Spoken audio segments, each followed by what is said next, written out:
everybody, and welcome to Board Game Breakfast. Today is August 15th, and it's been 2 weeks since our last Board Game Breakfast. I did not mean for that to happen, folks. I knew that Board Game Breakfast would be late. But if you missed what happened last week, Delta had a major computer crash, and we happened to be flying Delta because I really do like to fly Delta. And so that computer crash not only delayed us by over 24 hours, but then all of our luggage, which while we carry our cameras, we don't carry our camera cords and our tripods with us. And so that, plus all the games and everything, got delayed an additional 24 hours. In fact, some of the luggage, which included the cord for this camera you're looking at right now, got delayed for 48 hours. So everything was extremely late. So we pushed back Board Game Breakfast and Board Game Blender to this week. And we apologize about that. In fact, even our reviews were late. And I can't be too upset with Delta. I mean, things happen like this, and it wasn't just us. 100,000 people were delayed and such. I would have probably preferred they pick a different week of the year rather than the one where we were coming home with all the scoops from Gen Con. But again, it is what it is. You have already started to see some of the hot games that we are talking about from Gen Con, and you will see much of that over the next coming weeks. I'll be doing a live Q&A today at 2 o'clock Eastern Standard Time, so I hope to see some of you there. You can ask questions, and we'll just talk back and forth a little bit. And there's lots of exciting things coming this week, mostly in the form of cool new reviews. So with that being said, let's get to the news.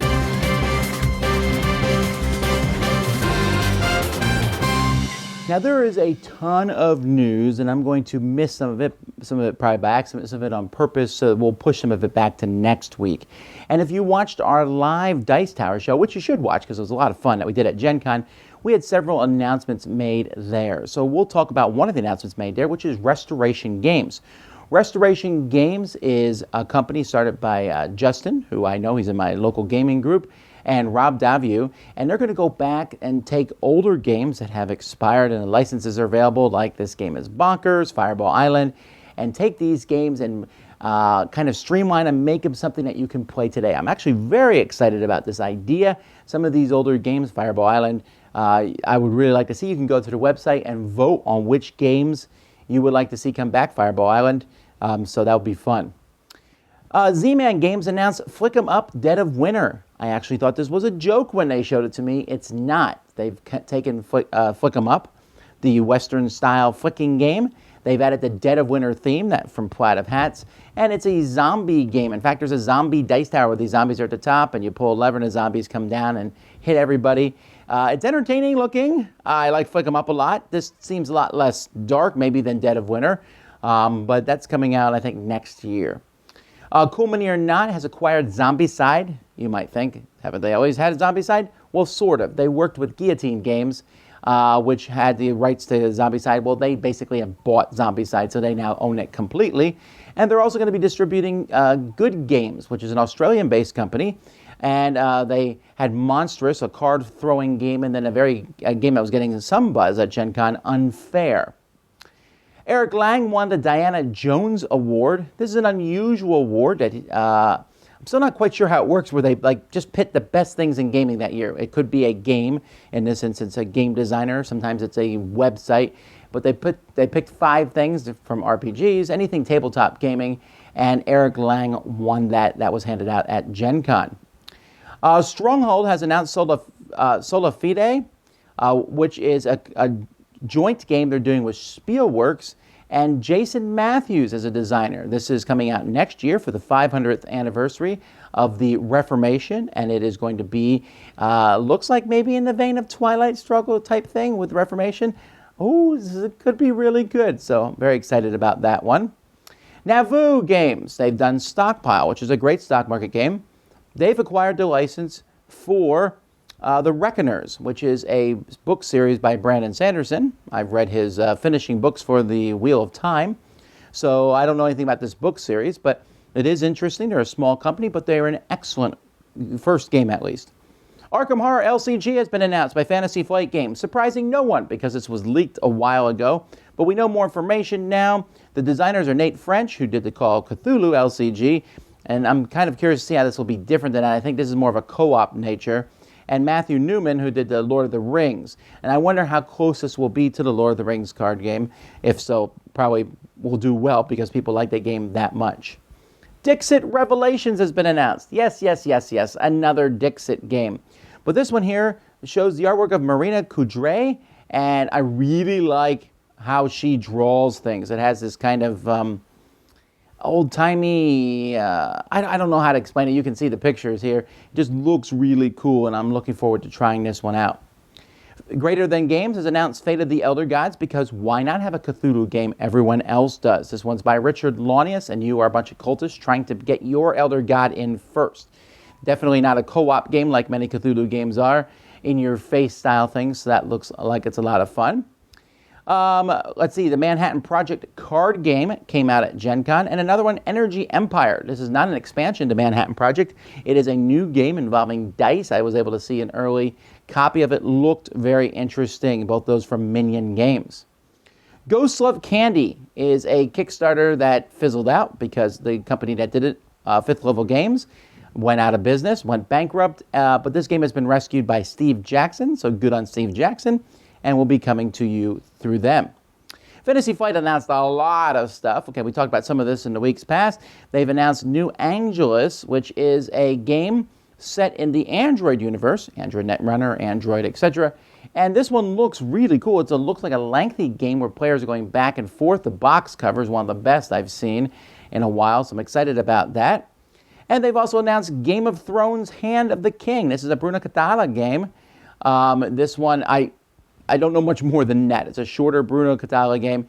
I do like the artwork in this one a lot. I like that cartoony style artwork. And so that's just some of the announcements. More to come, I'm sure, next week. But for now, let's slide over to Kickstarter news.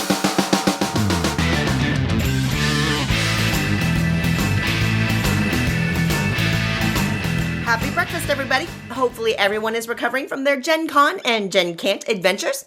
Personally, I'm a little bit wiped out, so it's going to be a quick update today. I'm a sucker for an uncommon theme, and there just aren't many rock and roll board games out there. Chops is a thematic rock and roll game with the ultimate goal of becoming the most famous. But mechanically, it's really an economic game with some chaos thrown in. You will build bands by hiring musicians, buying instruments, and playing gigs to get buzz. You'll want to build synergy within your band, firing members when you need cash, picking the right gigs, and you can always break instruments for some quick buzz. It's clear the game makers love music, and they've actually written real songs for some of the bands in the game. I wish they had the game listed on Board Game Geek, but they've delivered on a couple of games before. The art in Chops is incredibly good, the theme is woven in deeply, and you can get a copy for $45. Prolific publisher Mayday Games is bringing us a light game of set and resource collection called Isle of Monsters. The gameplay is simple as you work to capture monsters and feed them in order to play them in a scare fair. You'll play monster cards in sets at the scare fair, hoping for the highest scare value. But different types of monsters can scare others away. Kwanchai Moria's art always shines when he has fanciful subjects, and Isle of Monsters showcases that beautifully. Isle of Monsters is a quick, light game that would work really well with elementary-aged kids, and you can get a copy for a pledge of $24 plus shipping. In Beneath Nexus, you play explorers searching through the lost city of Nexus. This is an asymmetrical, card-based dungeon crawl, so one player will be the Blight Lord trying to destroy the team of heroes that are exploring the city. Heroes have unique decks of cards and will improve those decks with ancient relics that they discover and treasures that they earn when winning encounters. And the heroes win the game if they survive 3 encounters. Of course, the Blight Lord has spells and monsters to throw at the heroes during those encounters, and the Blight Lord wins if they destroy the full party. Beneath Nexus feels like it has straightforward dungeon crawl mechanisms with huge influences from RPGs, and the story setting feels really rich. You can get a copy of Beneath Nexus for a pledge of $35 plus shipping. All right, that's all I've got for you this episode. Until next time, I hope you have a wonderful week.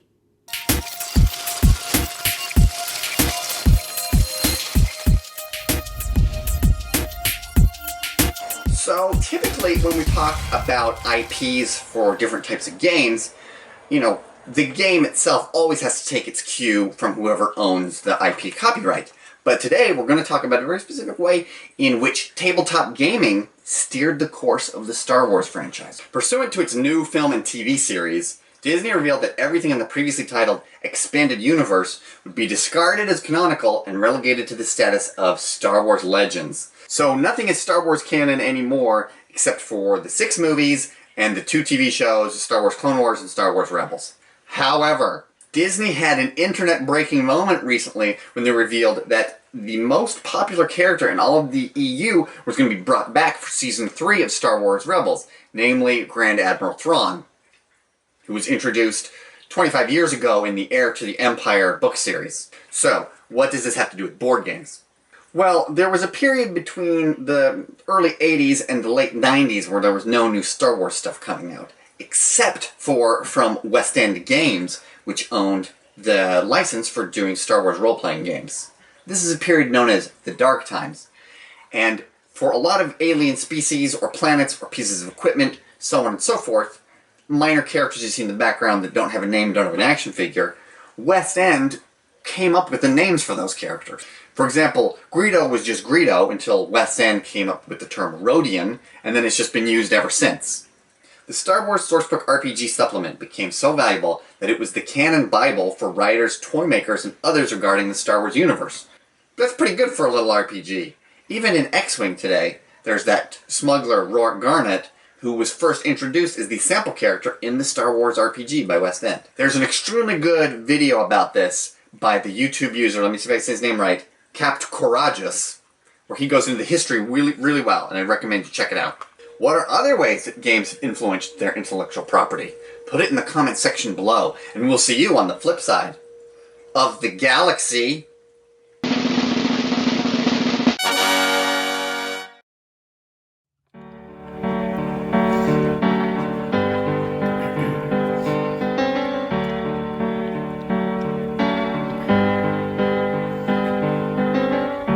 Imagine there's no board games. It's crazy if you try. All those empty shelfies will certainly make you cry. Imagine all of the gamers with nothing else to do. Imagine there's no dice towers, no Tom, no C, no Sam, no breakfast, lunch, or blender, no Chaz, and no Suzanne. Imagine all of the gamers outside in the sun. You say that I'm delusional. Am I the only one to hope that you'll start living by the rule 6-2-1? Imagine no conventions. I'll finally get some sleep. No more feeding your people. No more hoarding sheep. Imagine board game reviewers out looking for real jobs. Oh. You ask me what we will do. You're not the only one. I hope someday you'll join me playing Pokemon.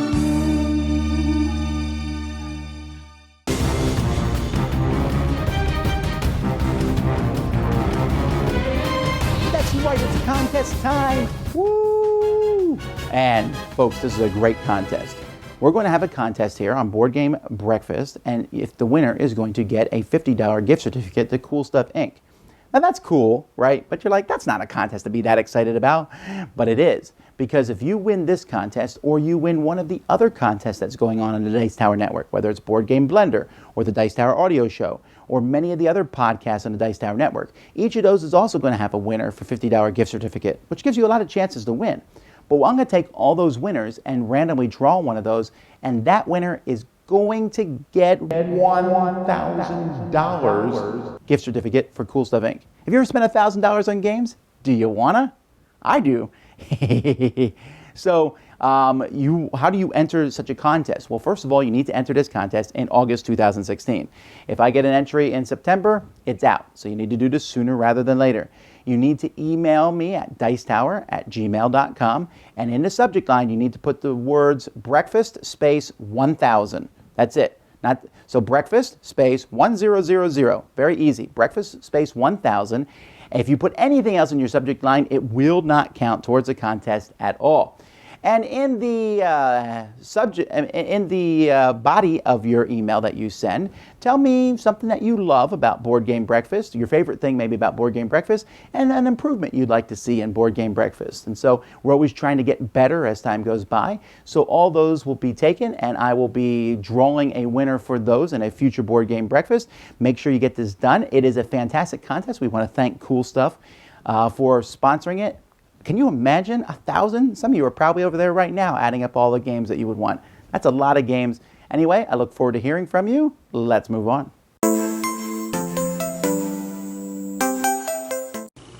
Hi, welcome to the 101. I get a lot of letters and tons of letters, which I'm very grateful for. But one of the biggest things that I get is about primers. And it's a funny thing, people seem to have a lot of problems with primers. Now, if you go out and you pay the $18 price for a Citadel or an Army Builder, whether it's $10 or $11, you have very little problem because it's such a high quality primer. But the one that's been giving people the biggest problem is this Rust-Oleum Painter's Touch 2 times. And I finally decided to go out and buy a whole bunch of it and try it out and find out exactly what has been going wrong. A lot of people have complained about it always being sticky. Well, the reason being, and I discovered, was that this is a paint and primer, so it stays sticky for some reason. It doesn't go on right, and when it goes on thick because it's painting as well as primer. If you use this, you want to make sure that it's strictly primer, so that'll keep from all the stickiness. When I got the primer brand, I didn't have a problem. Finally, the last thing that I've learned is that if this thing sits on the shelf where you got it from for a while, and you spray it initially onto your models, sometimes it has that sandy feel to it. And from what I was told is that sometimes these sit for a while and the inner parts dry, so it actually has a problem of a flow problem. They said to take it, shake it really good, spray it against a piece of cardboard for 3 seconds. If it has that sputter, then shake it again, spray for another 3 seconds, and then it should be good to go. So that solves that issue. So until next time, I hope you guys all have a wonderful week, and we'll see you next time on the 101.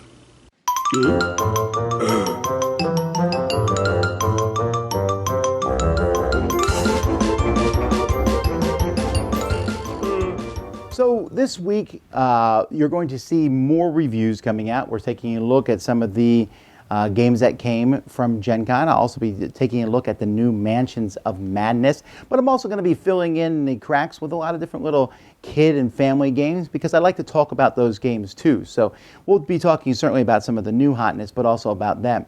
We'll be taking a look at the last 40 years of gaming, the years 2006 and 2007 actually. And there will be a board game blender this week and maybe more stuff coming out.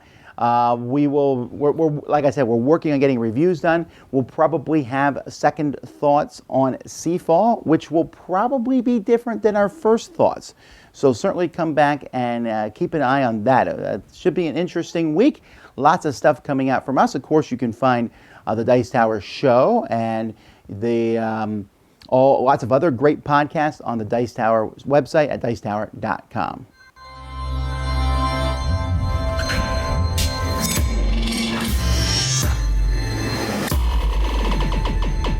Chaz Marler from Pair of Dice Paradise here.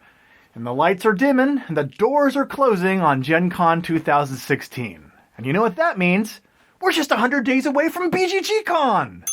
BGG Con is a ravenously popular board gaming convention held by BoardGameGeek.com in November. And tickets and hotel space to this year's convention sold out within 2 hours. The convention has become so popular, in fact, that its organizers are floating ideas on how to increase the number of attendees in the future. On their website, BGG admins proposed their potential solution: turn the event into 2 conventions in one, extending it from 5 days to 10. It's like the convention comes with its own expansion! Now, some have balked at the suggestion of increasing the event to nearly a week and a half by pointing out that it would increase the stress on vendors, create just as much congestion on days people overlap both halves, and potentially lead to mental and physical exhaustion for those who stick around for both. But those who complain fail to see the myriad of benefits from this proposed extension. First off, it would stimulate the local economy. After badges, meals, and lodging, the cost of attending the entire event increases by an estimated $865. I'm rich! It would also benefit the Dallas-Fort Worth tourist industry, as board gamers would spend an extra 5 days exploring the local attractions, like the airport next door.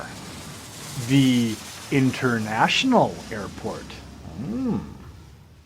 You'd also really get to know your fellow board gamers deep down inside, as the mental and physical exhaustion resulting from doubling the potential convention length is a perfect way to induce spontaneous emotional outbursts over games of codenames.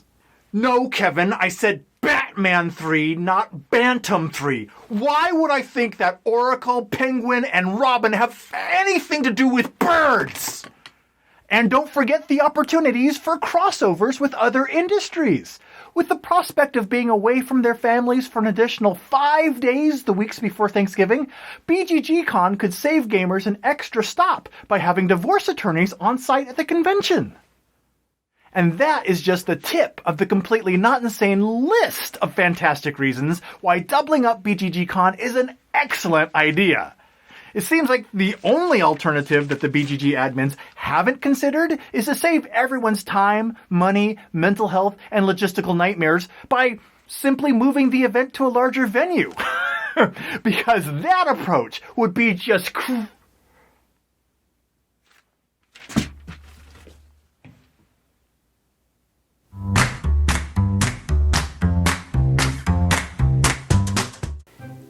Hi everyone, and welcome to another segment of Board Gaming with Colleagues with To Die For Games. I'm Mandy, the board gaming pinup girl. I'm Tracy, the gaming maven. And I'm Steph, the games teacher. Girls, I just got a call from my Uncle James. All the animals on his farm escaped, so I gotta go help him do a barnyard roundup during lunchtime. What a strange situation you have. So today we're going to be looking at Barnyard Roundup, which was created by James Hudson, published by Druid City Games. It plays for 7 and up, 10 to 20 minutes, and it's a bluffing type game. The objective of this game is to bluff your way into victory by gaining the most victory points. It's super cute. The gameplay is fairly straightforward. On your turn, you will take cards that are in your hand, a number of cards of the same type, place them face down on the table in front of one of the other players, and state out loud that this set of cards is 2 pigs or 3 cows. And the other player then has to decide whether they believe you or whether they think you're bluffing. And then, depending on whether or not you bluff them successfully, the cards will either go to you or the other player. There are other cards in the game, crow cards. They're flocking to the farmer's fields and being a real pest. So you want to avoid getting crow cards if you can. Absolutely. The art in this is really accessible for kids. It's very bright and colorful, but the strategy appeals to adults because, bluffing is, kids bluff pretty well, but adults, maybe they probably bluff better than adults, actually. It's something we never really stopped doing, right? Nothing like lying to your coworkers in this game, right? Yes. Oh, am I right? In addition, the tokens are really cool because there are robber tokens, which allow you to possibly steal cards from other players. Excuse me, An excuse me token. which allow you to interrupt other people. And then there's the scarecrow, of course, which scares off the crowbirds. Yes, I like that because then you can shoo them away to other players. So that's a nice bonus. So I really enjoyed this game, and I'm not usually a big fan of bluffing games, but the art's super cute, and it played rather quickly. Like, it didn't drag on. I'm a terrible liar, so in that sense, I'm not great at it, but I had fun while playing. When I'm in a bluff, like when I'm in that mood to do a bluffing game, I'm a good bluffer. But, although not this last time, I don't think. Everyone caught me on my bluffs. I'm not usually a fan of bluffing games in general, but I do really love animal-themed games, so it kind of brought it up a bit for me, and I enjoyed the gameplay. It was a lot of fun. So on that note, you got to do some rounding up of animals, and we are going to play another round of Barnyard Roundup. So we'll see you next time. Bye. Bye.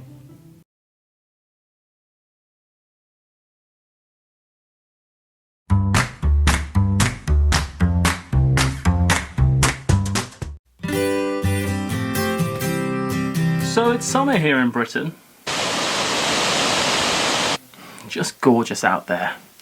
It being Britain, I do not speak German. Our technique here often revolves around speaking loudly and slowly at ever-increasingly confused foreigners. Not everyone, of course, but I personally don't speak any other languages. I can barely speak English. So you can imagine my horror when I opened my copy of Chinatown, which is about New York in the 60er Jahren ein neuer Welsh China. That's German. But fear not did I. Not did I fear not. Fear I did not.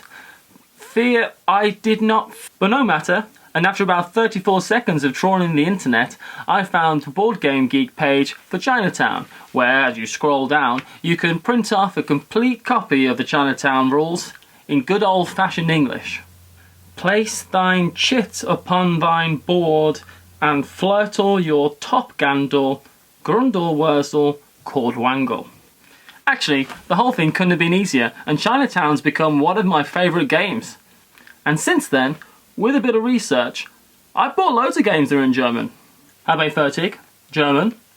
Hamsterback, German. Frank Zoo, German. Heartland, in German. Big Box Coxan, really German.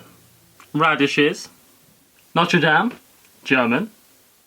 So consider it next time you can't find a game you want in your native language. And if you have, I'd love to know which games this method has worked for you.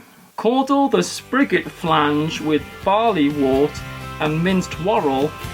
Hoist the flurdle. English is stupid.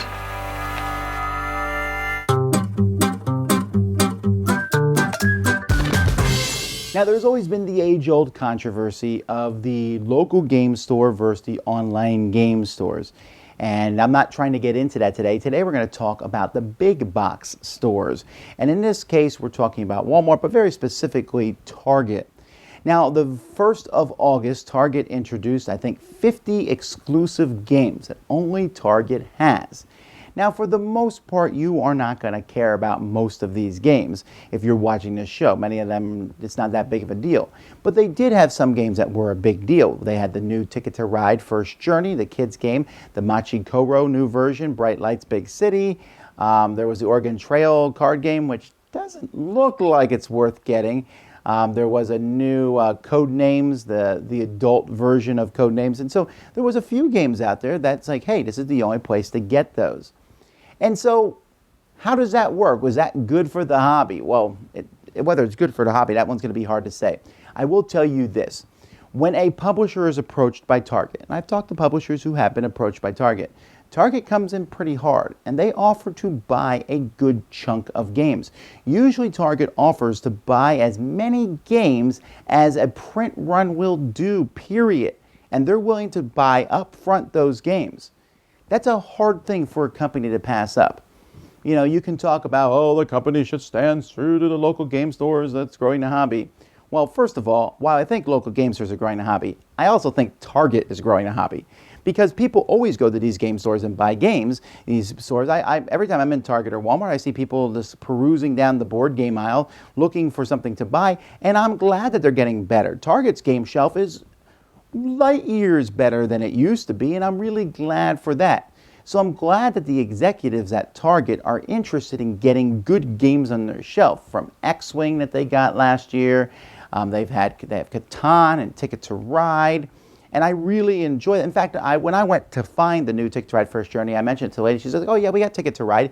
She knew about the game. And I like that, but it was the wrong one. I had to go show her that I wanted the kids version. But just this knowledge of this, and I think it's a good thing. And for a company, this is a boon for one big box store. Not to mention, that's a lot of promotion you get. And if the game does well at the big box store, let's say it does well at Target, well, Walmart is paying attention. Walmart watches what sells at Target. Of course they do. And Target watches what sells at Walmart. And so if you get it into one, there's a chance it might get into another, or even possibly Toys R Us or Barnes & Nobles. These are different stores that have buyers. I've met the buyers from Barnes & Nobles. I know about the buyers from Target. And these folks are going around hunting down games. Now, there's some sorts of negatives to this, right? At least part of it, you're like, man, these big guys are moving into our area. I don't really have a lot of sympathy for that position because I want our games to be popular. You know, it's fun to walk around and deride Monopoly and Life and say these games are not that good. Why do people play these games? They're sold in big box stores. Well, yes, you can't hold that opinion and then have these other games make it to the stores and complain about that. Which do you want? And honestly, I think what some people want is they want these big box stores to sell trash so they can complain about it and then say, but we're playing this. Well, that's an elitist attitude. That's not useful to the hobby at all. To get these games into these big box stores is great. Now, a more serious concern is, well, that's to the detriment of the local stores. And this has happened in the past. Magic the Gathering, sometimes a store will release it. A big box store like Target or Walmart will release it before the local stores do. And then also all the Magic players, well, of course, they want their cards early, so they go there and buy it. And if you can buy it at Target or from Target.com, it's a lot easier and cheaper probably to buy it there maybe than to go to your local gaming store. So you can see how local gaming stores can be upset, and even more so when it's exclusive. And possibly even more so when the company, in this case one of them, Asmodee, said we're here to help local game stores. But by the way, we're going to be selling one of our games to Target exclusively. Now, they can and have made the case that the game that they're selling at Target, the Ticket to Ride Jr., would not be one that would have done well at hobby stores. And there's a lot of truth to that. As much as you may be watching this and saying, well, I got kids, I would have bought it there. The fact is, kids' games don't sell that well at hobby stores. They sell much better in big box stores.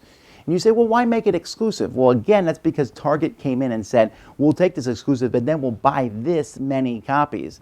And I don't know how many of the Target ones, but I do know how much of the Makeover ones came. And I know they came and said a huge amount of games. Well, why would you not say yes to that?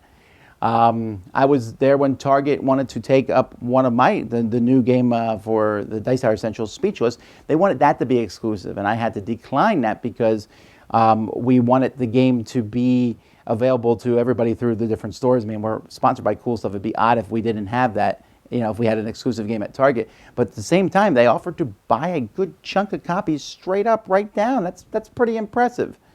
So I don't think I would be too hard on publishers. Publishers are out to make money. I know some people look at that, psst, these publishers just want to make money. Yes, so do you at your job. I've never understood that argument as if it's a negative thing. So that's there. But I also think that this is not a trend that's going to take every game to be exclusive at Target. It's not going to happen, right? The hobby games are still going to be available at hobby stores. It's not a bad thing to take a few games and make them exclusive at Target. In fact, I think it's going to grow the hobby because people are going to go buy those games and then go, whoa, what else is there out there? They'll do searches on the internet, they'll find more games, and the hobby will grow that way. So I don't know that this is maybe an ideal situation. I think I would prefer it if they were not exclusive at Target. But at the same time, I'll take exclusive at Target than rather just the same old nonsense and trash at Target. So I think overall this is a net bonus and positive for the hobby. But as I always say with these things, it remains to be seen. Hi guys. This week's Playing the News comes to you from the center of France. And while everyone is enjoying themselves at Gen Con, I must say I'm not too jealous. I'm spending my time with my family. This week, the biggest news for our family is the opening of the Olympic Games in Rio. Now, I can brag to my family, to my son, and say that I was representing the Netherlands at the Carcassonne World Championship, but then my father-in-law will take my son and tell him that he was competing in the Olympic Games of 1964 in Tokyo and 1968 in Mexico, which kind of puts me to shame. He was competing in the 100 meters and still is faster than I am. That's just the way it is. This week I am playing a game that I can bring with me foremost, but second is always a blast to play. This week I am playing Bocce. In Bocce, each player receives a ring and a ball and a scoring track, and they try to throw the ring and the ball as close as they can to the Bocce. The Bocce is basically a big D10 where every side gives the players a random way of making extra points. Now, the scoring track is something special as well, because every time you score a point, the scoring track will show you an assignment on how to throw the next time you throw, like throwing with your wrong hand or throwing it blindly or while you're spinning around, stuff like that. A lot of fun. Bocce is a great game.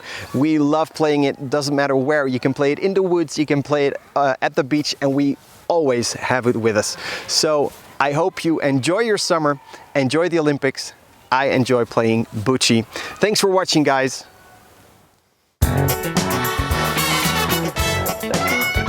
Hello and welcome back. My name is Niels, Cyril's Brettspiele, and today we are talking about the best and the worst, you know that. Mo Money from Mayday Games. The best part on Mo Money for me is simply the idea. And not really the idea, the game designing behind this. This game is designed by a guy who is running a mower company. So he has a real business in exactly Mo Money. And I mean, how cool is that? That a game designer is so affiliated with his job, his game design. The bad part on this game is, for me, it feels like a game from the 80s.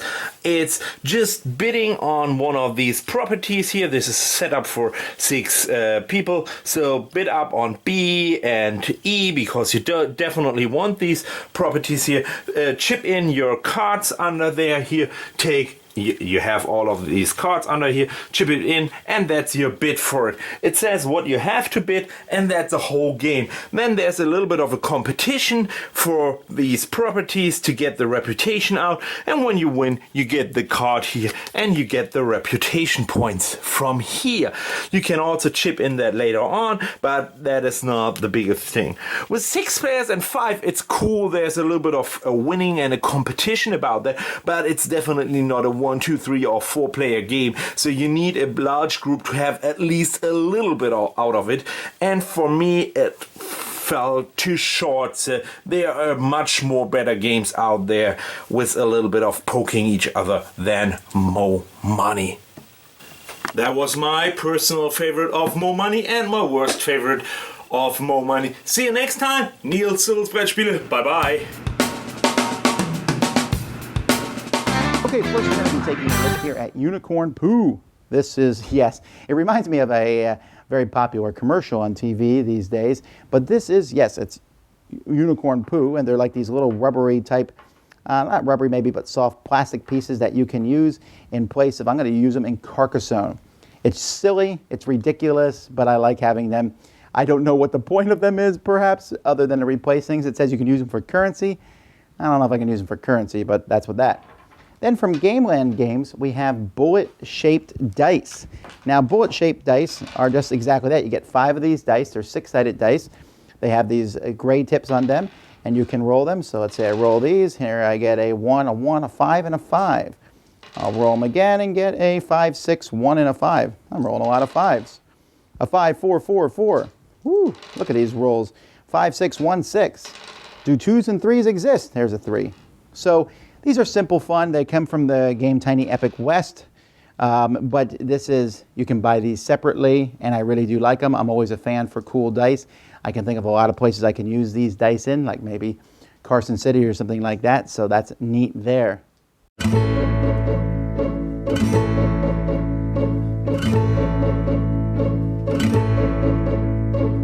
I'm Ian James, and welcome to Component Moment. And today I'm going to do my top 10 components I saw at Gen Con, in no particular order. So let's get started. First off, we have the building blocks from Junk Art by Pretzel Games.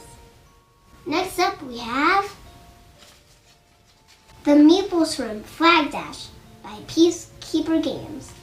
The Meeples actually hold stuff in Flag Dash. Cat and Mouse, Traps of the Cheese Pyramid by Step Puzzle Company. The Board from Life by Luda Creations. The board is cool because it's like a pop-up book. The Board from Moonquake Escape by Breaking Games. Next we have Ice Cool by Brain Games. The penguins in it are really cool because there's a little weight at the bottom and you flick that part and they go flying. Prospectus by Mr. B Games.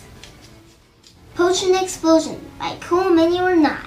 Potion Explosion is cool because it has a little holder that holds the marbles. Dr. Eureka by Blue Orange Games. Last but not least, Headhunters by Good Shot Games. Headhunters is awesome because the containers of the games are actually used in the game as your miniature. So that's my top 10 components from Gen Con. What's yours? Tell me in the comments below. See you next time. Bye! Hey Internet, guess what? Some more stuff just showed up in the mail. The nice people at Bitbox, whose Kickstarter launched on July 27th, sent us samples of their TARDIS-like Bitbox game storage solution that promises to quadruple your game storage at home.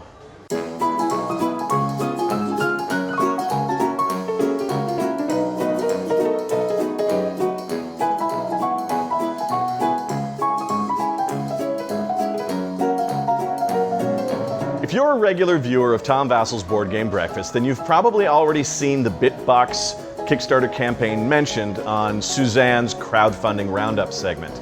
But here it is in the flesh. Think of it like Banker's Boxes for Nerds. It is a plasticized cardboard storage system that is designed to fit inside your IKEA Expedit/Calyx style shelves. Now it uses boxes of various sizes that fit inside the drawers, and these are to store the components. And then it uses sleeves that will hold the boards, anything that can't fold up or pack into the smaller boxes. They claim that 60% of board games will be able to be contained in just the smallest of the Bitbox sub-storage compartments. Now, where the Bitbox idea really starts to shine is with their Bitbox mobile briefcase storage system that lets you pack up a bunch of games and take them out for a night on the town. They claim, with its 2 drawers worth of boxes and its 1 board sleeve, that the Bitbox Mobile will carry up to 8 games. They must have laughed at my Go Kit with its little 9 games. So I took my 9 games and I put them inside the Bitbox mobile system and found I had so much room left over that I could add a dozen more games. That's right, right now this is holding 21 different games. As usual, when we get something unexpected in the mail, so do you. This time, thanks to Bitbox's bigger on the inside than it is on the outside nature, our hashtag is going to be Snakes and Lattes, how did you get so much in that box? To win, you need to follow us on Twitter and then send us a tweet using that hashtag, hashtag Snakes and Lattes, how did you get so much in that box? There's a date appearing on your screen. On that date, we will randomly select one winner to receive their very own sample kit of Bitbox storage. You'll receive 1 mobile and 1 standard box. If you think Bitbox might be for you, check out their Kickstarter campaign and think about donating. Some people could just never bring themselves to give up all the boxes. So, what do you think? Could you do it? Could you do it if it meant quadrupling your storage capacity? Let us know in the comments why or why not. And that's another Board Game Breakfast mega contest. That's exciting. I hope to hear from you guys about that one. Lots of great games we'll be talking about this week. If you missed them, we did some pretty cool reviews over the weekend too. So there's a lot of great stuff. I'll see many of you at 2 o'clock for our question and answer time. I look forward to that. And just, oh man, summer is here. There's a bit of a kind of a relaxing that we can do to some degree now that Gen Con's over. Not really relaxing because we got to get these games reviews done, but still just kind of a, you know, no more conventions to go to for a while. Essen is on the radar, but it's still a while away. So just lots of cool things coming up. Thanks so much for watching as always. Until next time, I'm Tom Vasel. You've been watching Board Game Breakfast on the Dice Tower.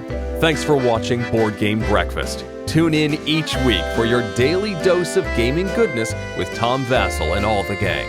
Until next time, I'm Eric Summerer, and you've been watching Board Game Breakfast, a Dice Tower production, sponsored by Cool Stuff Inc., an amazing place to buy board games. Cool stuff in stock at CoolStuffInc.com.